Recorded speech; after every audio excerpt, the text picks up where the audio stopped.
Welcome to the Nonprofit Digital Success Podcast, brought to you by wowdigital.com, your best place for nonprofit websites and design, now including fractional CMO support. Are your impact reports full of numbers but still not moving donors to act?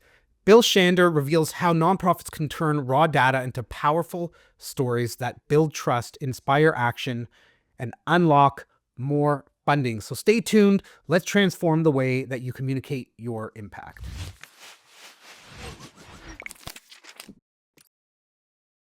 Welcome to the Nonprofit Digital Success Podcast, and I'm your host, David. In this episode, we're going to be talking about data, storytelling, impact communication, and stakeholder alignment with Bill Shander.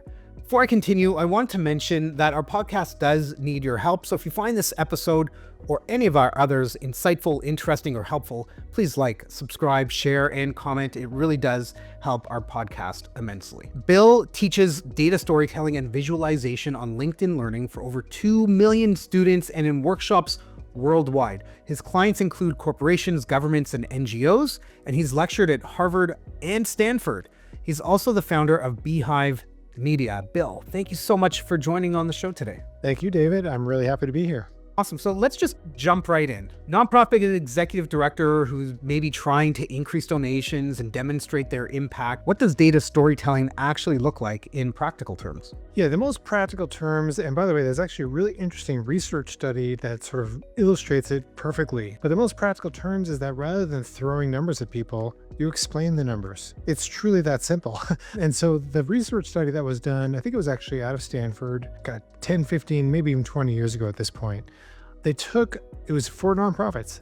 They made a bunch of brochures and they had put a bunch of statistics on one version of the brochure, sent it out to people. And they made another set of brochures and they put stories about the recipients of the funding for this particular nonprofit and sent that out to people. And guess which one actually delivered dollars back to the organization? I don't remember the percentage difference, but it was statistically significant. Storytelling works. We connect to stories as humans. We want to hear about the people being affected by these dollars that we're giving to nonprofits. A bunch of numbers they're dry, they're stale, they're cold.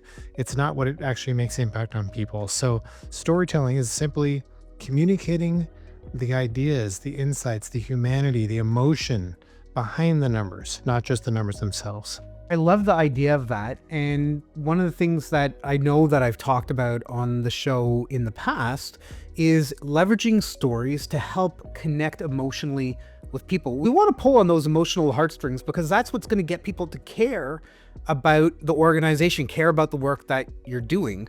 And that really does come through in exactly what you're saying. Yeah. And for some people, they may hear that phrasing and say, oh, wait, is that manipulative? I don't want to manipulate my audience.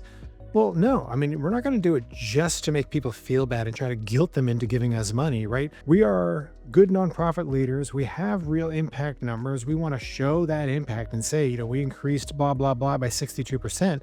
We're still going to say that stuff, but the emotional part is what the people are going to feel and what they're going to remember. So just don't think of it as manipulative. If you're afraid of that being the issue, you're trying to share true impact. You are doing good work, and let people feel it. Let people really connect with it. Because that's what they remember, is that emotional connection. So I think, correct me if I'm wrong, but I think a lot of nonprofits really struggle to communicate their impact in this kind of way, right? And we know that they're doing meaningful work. People don't start nonprofits for the money or the notoriety, right? They started to actually solve a problem, to help do something meaningful.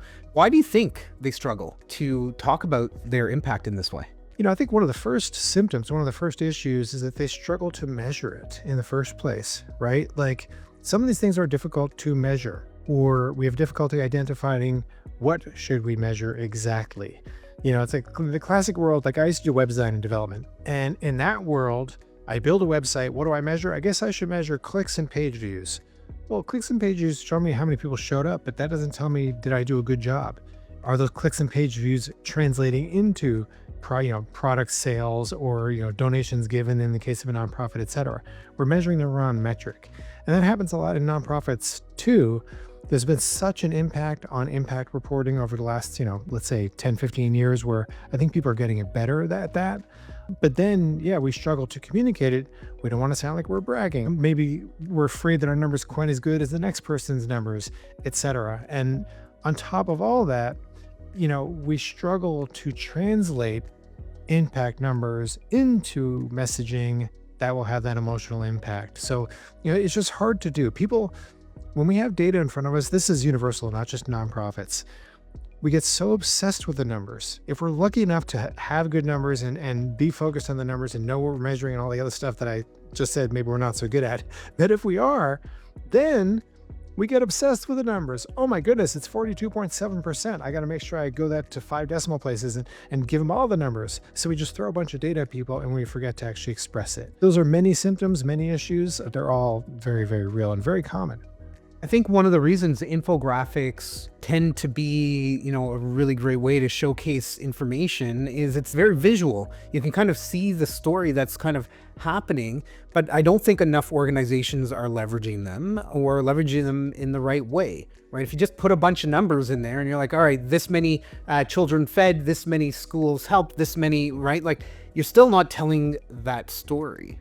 And one of the things that I would encourage the folks that are listening to this is to find 1 or 2 or 3 or 10 people or cities or audiences or animals or whatever you're doing to help, and follow them for like 4 months or 6 months or a year or 2 years or 3 years, and tell that story along the way, the journey that happens of, all right, well, this is before, this is you coming in and helping from their donor dollars that came in, and make your audience part of that conversation as well. Yeah, I think it's really good advice. That longitudinal approach, really, what is the progression? And then that will translate into a nice visual story, to your point. And the other thing I'll add about visuals is this, that, there has been decades and decades of research into human psychology and specifically the human visual perception system that proves that human visual response is incredibly powerful. So not only all the other things we've already said, you got to tell the story, you got to explain the big picture, etc. We got to connect emotionally. But on top of that, if you show me a number, 42, first of all, the number means nothing without context anyways. Is 42 good or bad? Is it high or low? I don't even know. But then on top of that, let's say it's 42%. If you show me that as a number, especially if it's like a table of numbers and I'm supposed to compare all these numbers to each other, we know humans are not good at comparing tables of numbers or understanding tables of numbers. But if you show me the visual representation of that in the form of a chart, pie chart, stack bar chart, whatever form it takes, we know that our instantaneous subconscious response to that visual will be more easily understood. So yes, connect emotionally and all the other stuff, tell the stories, but those visuals will help to do that. It will make the data more understandable. So don't just think of visuals as being, oh, they're pretty pictures. They'll be memorable. They'll be sort of, they're eye candy, which is all true and very important. I love eye candy. And on top of that, the visual will help your audience understand your data better. So for all those reasons, yes, use visuals as much as you possibly can. On the flip side of that, right, let's talk about some consequence. What is the problem with poor data communication, especially when it comes to, let's say, donor trust or funding decisions or even board confidence? Yeah, there's a few things. One is that some people claim and believe that they prefer the table of numbers. Don't show me a chart. You're dumbing it down, right? You're editing it. You're hiding something. And so they think that if you just give them a table of numbers, that'll be better for them. First of all, they're wrong. There's actually been research into this. People who think they prefer tables will perform better with the visual. Very interesting study about that one. I won't go into it. But long story short, that's one, potential issue, the people's own perceptions of their response to visuals, which again isn't even true.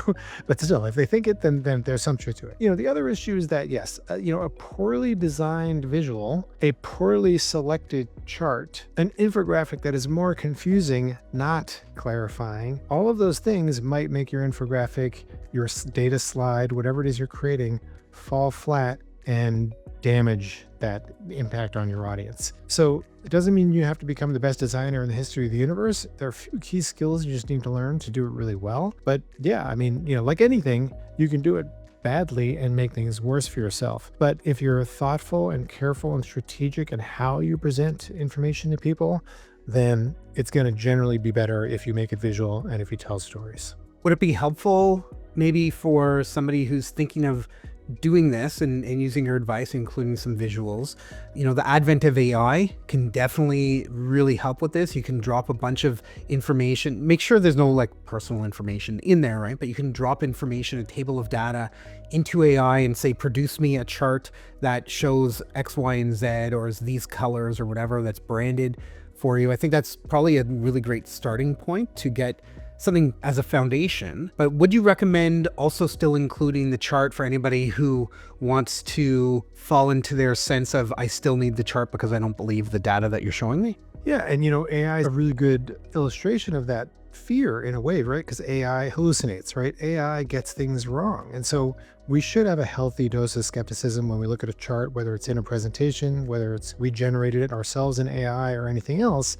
But yes, start with AI. Absolutely. It'll help inspire an idea that maybe then you do manually, or maybe you can just edit it and perfect it outside of AI. But yeah, it's a great way to start. AI can discover the insights in the data, package it up in a way that's compelling, and then you can sort of tweak it and deliver it and perfect it from there. Definitely a good way to go.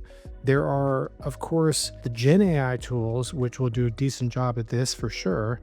And there are the fit for purpose AI features, let's say, built into data storytelling, data visualization tools, things like Tableau and Power BI that are built to do that kind of work and also have AI built into them. So it might be sort of the best of both, because those tools are good at data storytelling and visualization. And so that the AI just sort of helps get it done more quickly and more efficiently. Amazing. So in terms of balancing emotional storytelling with the hard data, we have some visuals that are going in. Let's include the chart of the data, right? That could be at the end as an addendum or something like that. So if anybody does want to call you out on it and say, hey, are you telling me that? Sure, the data is right there. Go and take a look at it, right? You don't have to hide it. You don't have to withhold any of that information, especially if you're presenting to the board, right? Like they should know all the numbers and everything if they want to dig into it. Chances are they don't have the time or the bandwidth to think about it. They just want to know that it's there as like a safety net that you actually gave them everything. Yeah. My favorite part of every presentation is the appendix, because you can dump all the detail in there for exactly that purpose. It's CYA, it's more detail if they need it, etc. But for the storytelling part, tell your story. So I would say literally put the tables and numbers, put the entire spreadsheet in the appendix and send it to them if you're able to from transparency standpoint. And then yes, the chart probably even belongs in the story itself.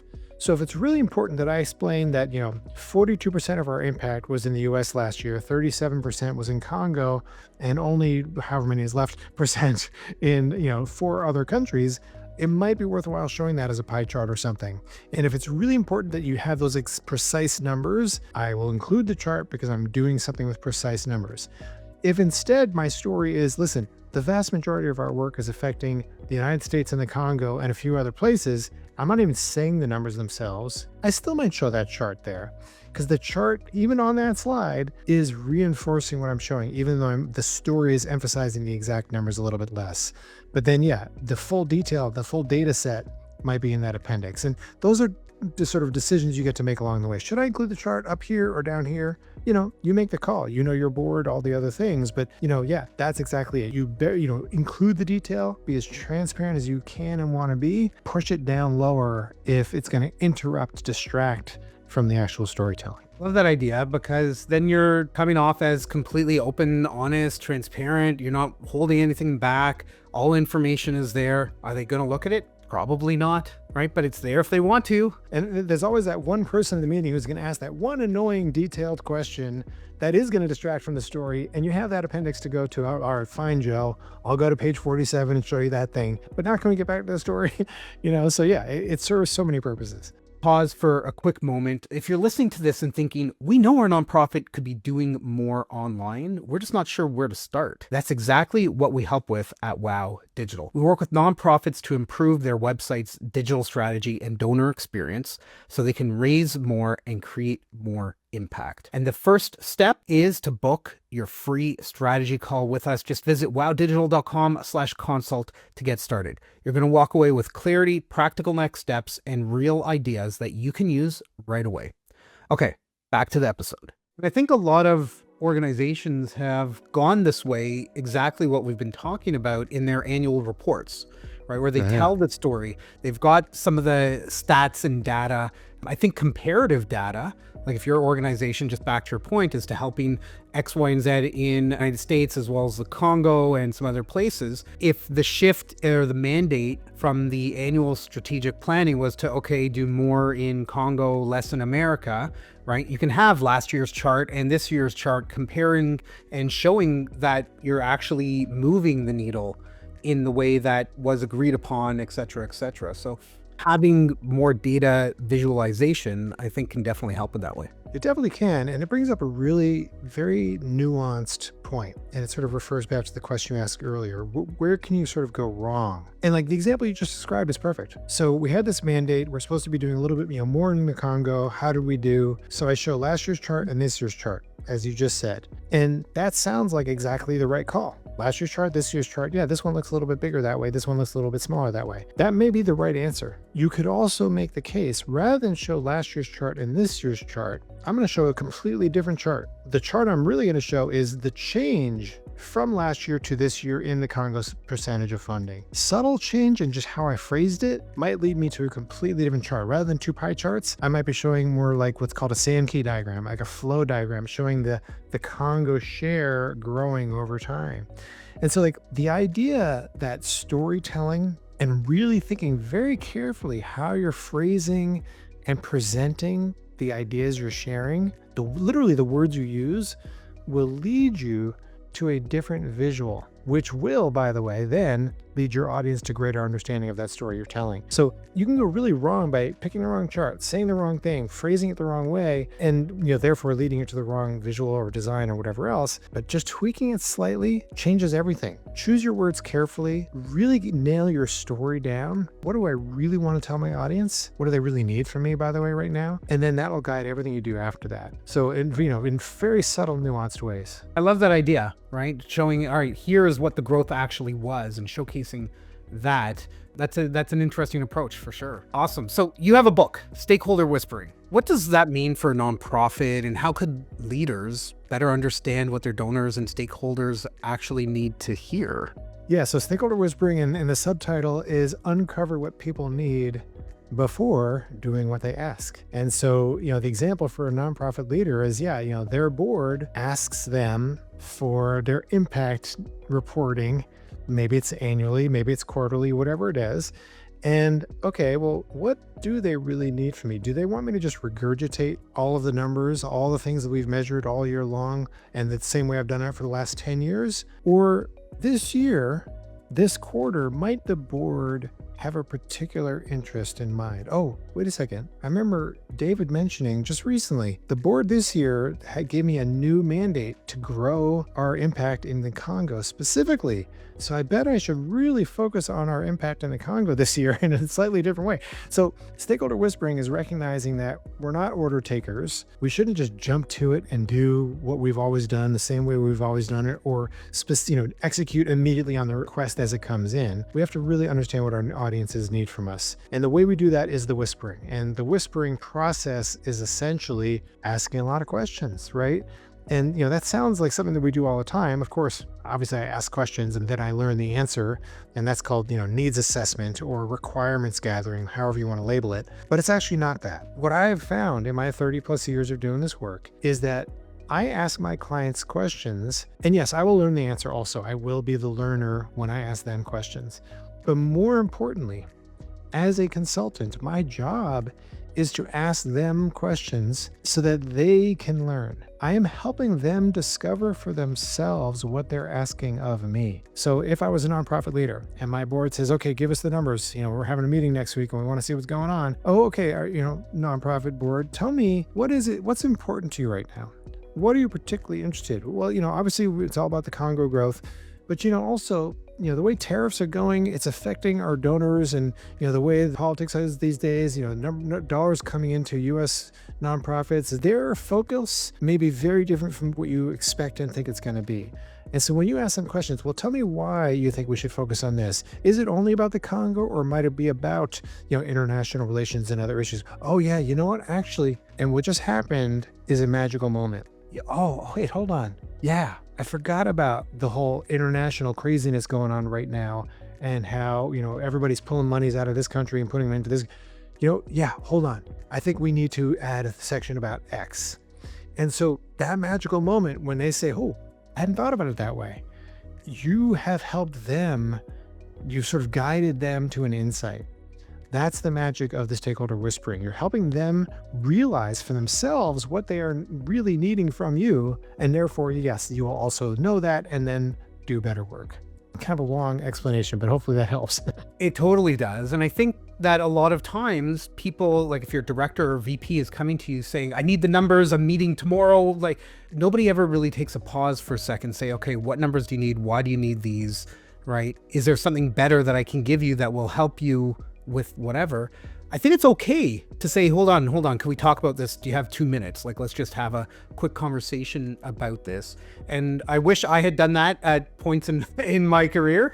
And I'm sure that people listening to this episode, I hope that they can take that and feel empowered enough to ask the question, why? Or what is it you're trying to achieve with this? So that you can deliver something that might be more meaningful, more impactful, more helpful. Absolutely. And maybe it's in addition to the normal stuff that you always do, or you may remove this section here that no one ever looks at, hasn't been relevant for 3 years, but we still keep including it in there. So maybe I can waste less time with this, put more time into that, and it's actually, it's better for everybody. If a nonprofit improved just, let's say, one thing about how they present their impact on their website this year, or maybe social media, what should that be? It's such a hard question to answer only because there are pieces to it. First of all, you got to do your stakeholder whispering. It's going on social media. Okay, well, who's my audience on social media? What are my goals as an organization for my social media account? Is it just to raise awareness? Is it to get young people excited about this topic? Is it to literally raise dollars? Like, what are my actual goals? Got to figure that out first. Then, based on that, okay, in social media, and if I understand my goals are directly fundraising, increase dollar amounts. Okay, what are the things that are going to increase dollar amounts? Can I look at research to say what is more likely to raise money or less likely to raise money? And then deliver content that directly produces those results. Because maybe I'll do like fun TikTok videos. They get more subscribers to my social channel, but if that doesn't translate into more dollars coming in for donations, then guess what? I failed. So, better stakeholder whispering, and then really targeted content and ideas, whether visual and telling stories that are directly related to those goals for that channel. So component answer, unfortunately, but good stakeholder whispering and also very channel focused because every audience is different. And then in the end, the answer is somewhat the same. Tell good stories and make them visual to make it really work. But each one of those stories is going to be different. I love that idea, really getting to the root of what is the goal? What is the primary, secondary, tertiary goals that you've got? And then figuring out how you can achieve that, right? Getting an increased number of people to your website is meaningless if it's not turning into dollars when your goal is to actually raise more donations, right? So there's a lot of nuanced parts exactly to your point. Yeah. And TikTok may be really good at delivering website visits, but LinkedIn may be really good at raising money. Does that mean we should abandon TikTok? Maybe. We should probably talk about it. But it certainly means I'm going to behave differently on LinkedIn versus TikTok. And maybe I can work on my TikTok to become more of a fundraising tool. I just have to think about how to do it. It's nuanced, it's complex, but you got to stop and pause and think about it. Love that. And we just did that recently in my agency. We went through and went, okay, what are all of our marketing efforts that we're doing? What's paying off? What should we focus more on, less more on? What should we amalgamate and merge? What should we stop doing? What should we start doing? And it's a really interesting process to go through. We spent probably about a half a day going through and reviewing everything. So give yourself the time to be able to sit down and do that. If you're by yourself, okay. If you're like the solo person, if you have a team, bring everybody together and have a conversation, but do some of that initial stuff first so everybody's not just sitting there trying to figure out what is it that we're doing, right? Come to the table with stuff already prepared. Can I ask you a question about that? Sure. When you came out of that half a day, what percentage would you say of this we know for sure, we're going to change this, do this differently, etc. This percentage we don't even know what's working or not working. We're going to keep trying to figure that one out. And this one, like, we're totally clueless. We're not even sure what to do about. Like, did you come out like 100% like we know what we're doing? Or was there a lot of still gray area? We had been talking on and off about it for probably about 4 months or 5 months. So my goal was to come out of it going, okay, this is the path forward for this year, and we're going to monitor in 6 months and then revisit. So we were very clear. I would say probably 75 or 80%. Okay, we're doing this because we had all the data, we have all the statistics. Like, we're posting on Instagram and TikTok and this channel and that channel and our email, and we have the data from it because all those platforms that we're using, there's analytics behind them all, and we can track that. And so we had the data to make some, what we hope are the right smart decisions, but we're going to be monitoring it over time and revisit in 5 months now is when we're going to take a look at that again. Very cool. Yeah. Bill, amazing insights around data storytelling, how to leverage it, stakeholder communication, building trust through clarity, stakeholder whispering. I hope that people listening to this episode have been able to get some really great advice and pointers. I know I've got 1 or 2 little tidbits that I made some notes of as you were talking that I'm going to take back to our clients over here and internally. I like to kind of throw, I'm not going to say under the bus at the end, but give a bit of a challenge to my guest that you probably aren't ready for. So let's see how this goes. If you were to give everybody a challenge, something that you want them to do in the next 24 or 48 hours after listening to this episode, what would that challenge be? I like that. I think in the context of what we're talking about, I would say go to the last thing you produced that falls in the category of what we're talking about. Your annual report or a PowerPoint presentation for a meeting or something along those lines. And think about, what was the biggest challenge that you faced in that presentation? We couldn't figure out how to present these numbers. We couldn't figure out how to have an impact in this way. Rethink that one thing. Literally take a 5-minute exercise. Forget about, don't try to visualize it. Don't try to, think about how you would do it technically. Rephrase the story that you would tell for that one challenging thing in 30 seconds, meaning create an elevator pitch, 30-second explanation in words of what you wish you had said and how you had said it. From that elevator pitch of words, the rest of the story and the visuals and all the rest of it can be built. So the elevator pitch is key. I always encourage people to sort of start there. So rethink the elevator pitch of one of those challenges you worked on recently. Love that challenge. I'm going to do that over here too. If anybody wants to get in touch with you, what do they need to do? You can always find me on LinkedIn, and also, of course, have a website, billshander.com. Awesome. And you have a ebook preview of Stakeholder Whispering that maybe we can link to from our show notes? Yeah. If people sign up for my mailing list, they will get the ebook preview, and the book is on, Amazon and everywhere else books are sold. And yeah, I'd love to, if anybody does get a chance to look through it, I'd love to hear what you think. Bill, thank you so much for joining us. It's been great having you here on the Nonprofit Digital Success Podcast. To everybody listening, if you want the resources, the link to Bill, et cetera, just head over to our podcast page at nonprofitdigitalsuccess.com. Click on this episode for all the details. And until next time, keep on being successful.